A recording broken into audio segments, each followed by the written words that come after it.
오늘 한국은행 금융통화위원회는 기준금리를 3%로 인상했습니다. 한편 미국 리서치 회사 울프 리서치는 연준이 한동안 금리를 유지할 것으로 전망했는데요. 영상으로 보고 오시죠. Today's core PCE just barely rounded down to 0.2. It's 0.2455, so we almost got a 0.3, which would have potentially rattled markets just to some extent as everybody sees their Bloomberg screen.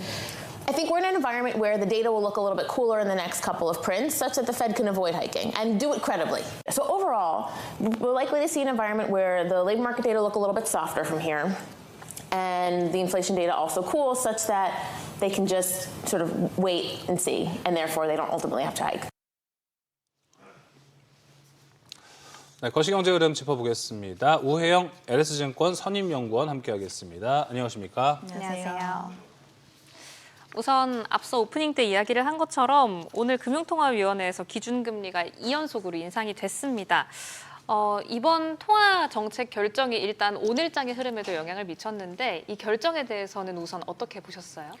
네, 방금 되게 몇 시간 전에 나왔던 결과였던 것 같은데 아무래도 시장에서는 인상을 예상을 하고 있었습니다. 연속 인상 가능성을 이미 점쳐왔고요. 시장 금리 같은 경우에도 좀 선반영해서 상승을 한 부분이 있었는데 주목을 하실 만한 부분들은 굉장히 연속적인 인상이 좀 이례적인 선택이기도 하고 그렇죠. 성장 전망치도 대폭 상향이 됐습니다.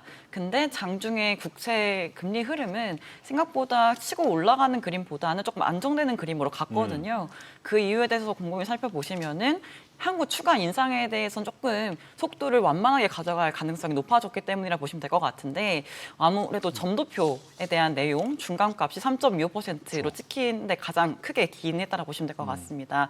결정 자체는 좀 매파적이었겠다라고 이제 결정 자체는 좀 해석이 됐지만 이내 그 기자회견 소화하면서 생각보다 도비시한 결과라고 평가가 된 모습이었다 보시면 될 것 같아요. 네, 이거 점도표까지 또 같이 확인을 해보면은 네.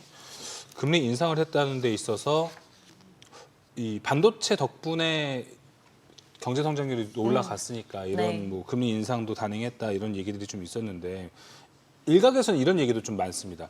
우리나라 경제가 이렇게 좋은 거 맞아요? 라는 이야기가 좀 있고요. 저 또한 네. 공감이 되는 게 나만 힘든가? 라는 생각이 사실 들었거든요. 연구원님은 여기에 대한 현재 반응이나 이런 거 좀 어떻게 보고 계십니까? 네, 앵커님만 힘든 거 아닌 것 같고요. 네. 대부분 이제 체감상 네. 이제 일부 섹터가 잘 나오고 있다는 건 그렇죠. 알지만 직접적으로 뭔가 소비를 많이 하고 있다던가 소득이 늘어났다던가 그렇죠. 하는 체감은 좀 없는 것 같아요. 네. 다만 지표상 나오는 지표들이 수출 같은 경우 또는 소매 판매 이런 지표는 잘 나오고 있다라는 그 근거 네. 때문에 좀 금리를 인상했다고 보시면 될 것 같고 이제 아무래도 이번 결정에 대해서 신영순 총재가 얘기를 할 때에 좀 재밌던 표현이 가래로 막을 걸 호미로 막겠다. 그러니까 미리 좀 대응을 하겠다라고 얘기했습니다. 그러니까 지금 상황이 성장 잘 나올 것 같고 앞으로 물가가 올라갈 것 같은 상황인 거에 대해서 가능성이 높아지고 있다 보니까 좀 선제적인 대응에 나서겠다는 입장을 보인 거거든요. 네. 그러니까 우리가 보통 대응을 할 때에 지표를 보고 움직일 거냐 네. 아니면 앞으로 나올 지표를 예상을 하고 움직일 거냐 두 가지 이렇게 선택을 할 수가 있을 텐데 연준은 좀 보고 가겠다라는 선택을 하고 있는 것 같고 한국은 좀 먼저 움직이겠다라고 선택하고 있는 것 같습니다. 다만 전반적인 흐름은 우리나라는 상당히 좋아지는 그림으로 가고 있는 상황이고 물가 같은 경우에도 그래서 위로 올라갈 리스크가 커지고 있는 상황이라서 그런 선택을 하고 있는 거고요. 미국 같은 경우에는 지표가 조금씩 부진하고 그리고 조금 더 지켜볼 만한 여력이 생겨 있기 때문에 그런 선택을 하고 있다고 보시면 될 것 같아요. 그럼 좀 종합적으로 봤을 때 이번 금통위 금리 인상이 국내 시장에는 어떤 영향을 좀 줄 것 같아요? 사실 금통위에서 금리 인상 단행한다고 코스피가 갑자기 막 급락을 하거나 이런 건 네. 사실 많이 없습니다. 새삼스러울 수도 있는데 근데 이제 2번 연속이기도 하고 3번 연속도 우리가 어떻게 보면 좀 감내는 해야 되는 상황이잖아요. 국내 시장에 영향을 좀 줄 것 같으세요? 만약에 이제 앵커님이 지적해 주신 것처럼 연속 인상을 계속해서 네. 앞으로 하겠다, 되겠다라고 하면은 이제 기본적으로 금리라는 거는 돈의 값이지 않습니까? 그쵸. 돈을 빌리는 값이 올라간다라고 하는 거는 이제 차주들 입장에서 특히 대출을 일으켜서 추다를 했다든지 아니면은 대출 좀 많은 취약 차주들 이런 사람들 입장에서 좀 어려워지는 부분이 생기니까 당연히 거시경제 측면에서는 금리가 계속 인상이 될 경우에는 이제 위험해질 수도 있죠. 어려워질 수도 있고요. 네. 근데 지금으로서는 연속 인상 가능성이 굉장히 높지 않다라고 평가가 내려지고 있고 그리고 이제 사실 이제 우리나라 시장도 주식 시장도 국내 금리의 연동이 많이 된다기보다는 오히려 미국채 금리에 그쵸. 지금 조금 더 많이 연동이 되고 있는 것 같거든요. 그 이유인즉슨 미국채 금리가 결국에 미국 증시를 움직이게 만들고 있는 거고 미국 증시가 좋냐 뭐 하락해서 빠졌냐 이렇게 또 그 영향이 우리나라 국내 증시에 영향을 예. 미치는 거잖아요. 그래서 좀 안타까운 얘기긴 하지만 국내 금리가 증시랑 밀접하게 연계가 있다기보단 지금은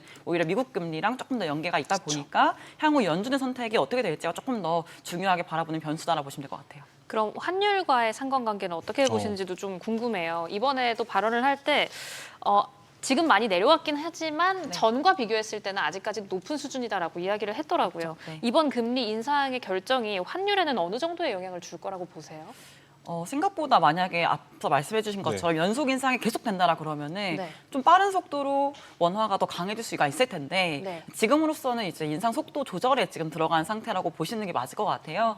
다만 이제 앞으로의 흐름이 추가 인상을 앞두고 있는 또 모습이지 않습니까? 네. 그러면 결국에 통화 정책 그리고 경제학 원론적으로는 금리 인상이 된다, 금리가 올라간다, 그 통화 가치가 올라간다 이렇게 또 해석할 수가 있다 보니까 오히려 원화에는 긍정적인 영향을 줄 수가 있는 거겠죠. 그러니까 원달러 환율 하락 쪽으로 이제 갈 수가 있는 거고 그리고 지금 금리를 인상하는 배경이 비단 뭐 물가가 올라서일 뿐만이 아니라 성장이 잘 나와서지 않습니까? 네. 그러니까 우리나라 경제, 우리나라 이제 원화 가치에 대한 펀더멘털 자체에 대해서 또 긍정적으로 바라볼 수 있는 그 모멘텀이 생기는 거라서 뭐 물론 레벨을 전망하기 어렵겠습니다만은 앞으로 꾸준히 좀 점진적으로 하락을 이제 하기도 바라고 할 가능성이 네. 높다라 보시면 될 것 같아요.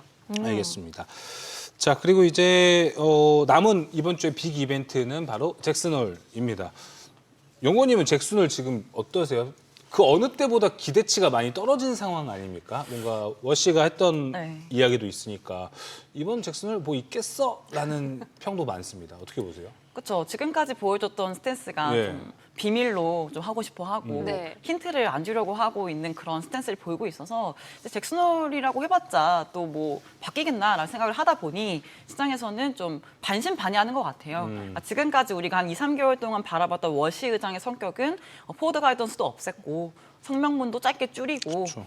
점도표 점도 안 찍었거든요. 그러니까 아무런 자기의 입장을 잘 안 보여주는 약간 그런 스탠스를 보인 사람이라서 잭슨홀 미팅 때도 약간 원론적인 얘기를 또는 7월 FOMC 기자회견과 같이 그냥 인플레이션 목표 달성하기 위해서 열심히 최선 다하겠다 정도로 좀 얘기하지 않을까라고 보시는 분들도 계시고 또 일각에선 최근에 재무부가 네. 좀 이제 개입을 많이 했잖아요. 맞아요. 금리를 좀 억제하기 위해서 좀 개입을 좀 많이 하는 모습인데 7월 달 FOMC 때 어떤 얘기를 좀 기억하셔야 되냐면 기준금리 인상이 없었지만 시장금리는 이를 반영해서 올랐다. 그래서 오히려 금융 환경은 타이트해졌다고 평가를 했거든요. 그러니까 인상 없이 금리가 상승을 했고 그 영향을 이제 미국 경제가 받고 있다는 거죠. 인상을 안 했음에도 불구하고. 네, 네. 맞아요. 그러니까 오히려 워시는 속된 말로 손 안 대고 코 푸는 약간 느낌이 있거든요. 근데 지금 재무부가 금리를 억제를 하고 싶어 한다. 그럼 약간 자기가 원하는 그림으로 가지 못할 수가 있다 보니까 재무부랑 연준하고 좀 약간 입장 차가 지금 있는 것 같다는 평가가 내려지고 있어요. 근데 이런 얘기가 너무 많다 보니까 이번 잭슨홀 미팅에서는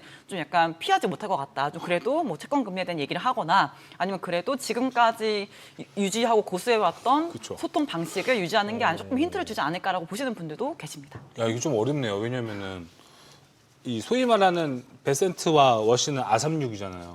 그러니까 이 재무부와 연준의 어느 정도의 원래 그러면 안 되지만 독립성이라는 게 분명히 네. 있거든요. 그래서 그렇죠. 이 워시가 자기의 이 딱 오피니언에 피력을 할 수도 있지만 상황이 또 그렇지가 않아요. 자기 논리가 뒤집히는 거잖아요, 지금. 그렇기 때문에 또 워시가 어떤 언급을 할지가 또 중요한 포인트가 아주 될 것 같습니다. 근데 그런 면에서 저는 좀 궁금한 게 지금 내부적으로도 되게 복잡한 상황일 것 같아요. 저는 구도가 세 개 있지 않나라고 생각하거든요. 트럼프, 세 개. 베센트, 워시 이렇게 셋이 여러 가지 눈치를 보고 있는데 그래서 좀 걱정되는 건 별 말이 안 나올 수도 있다는 건 알겠어요. 근데 별 말이 안 나와서 시장이 빠질 수도 있으려나? 라는 생각도 들어요. 여기에 대해서 어떻게 생각하세요?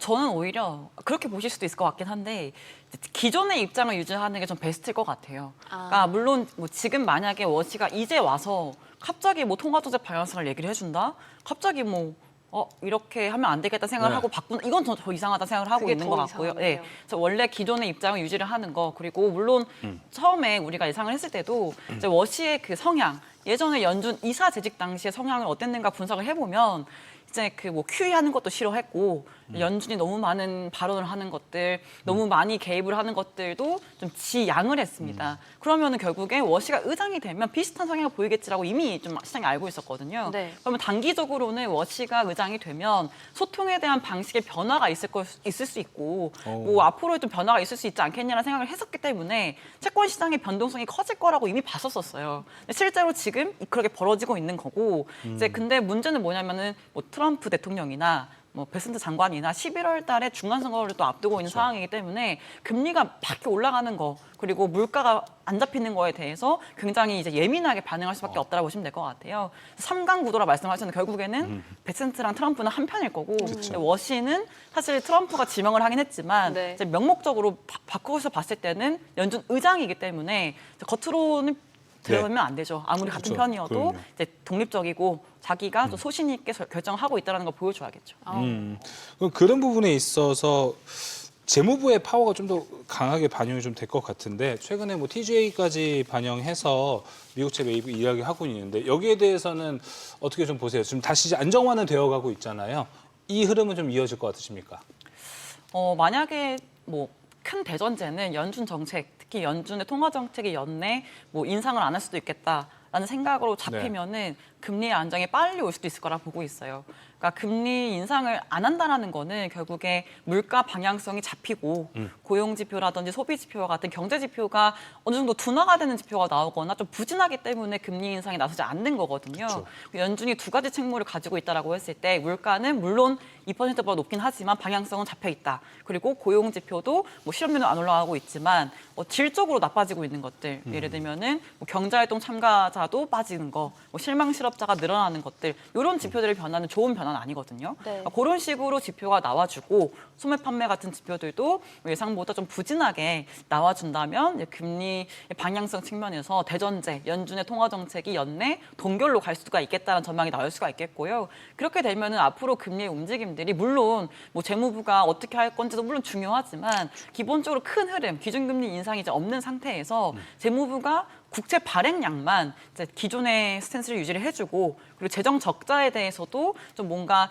건전성 있게 좀 해결할 수 있는 문제들 예를 들면 재정 지출을 뭐 방만하게 하지 않고 조금 이제 계획적으로 쓴다든지 이런 식으로 조금 가주는 스탠스를 보여준다면 장기채 금리에 대한 프리미엄, 리스크 프리미엄도 어느 정도 안정이 될 수 있지 않겠나라 보고 있습니다. 물론 시간이 걸리겠죠. 기준금리 인상 전망이 뒤집혀야 되니까 네. 앞으로 그래도 한 2, 3개월 정도 지켜보셔야 될 텐데 결국에 이제 금리의 방향성을 이제 논할 때는 큰 흐름은 어쨌든 안정이 되겠다라 가정을 한다면은 그 외의 것들은 따라올 수밖에 없다라고 보시면 될 것 같아요. 그럼 그런 의미에서 간밤에 나왔던 PC도 잘 따라오고 있는 걸까요? 일단 헤드라인 같은 네. 경우에는 뭐 전망치보다 그렇죠. 높게 나오긴 했는데 근원은 시장 전망에 부합하게 나왔더라고요. 이게 나온 다음에 9월의 금리 인상 확률도 여전히 한 40% 수준? 동결 전망이 우세하더라고요. 잘 따라오고 있나요, 지표들은?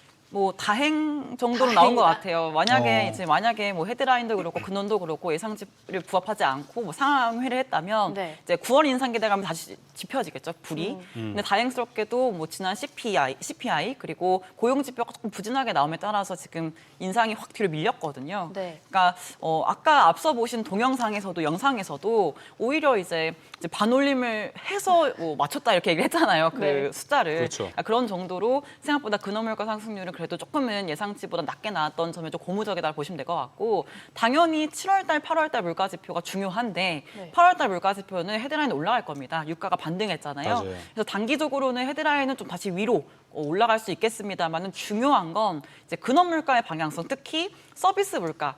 그 중에서도 주거비를 제외한 슈퍼코어 서비스 물가가 어떻게 될지가 중요합니다.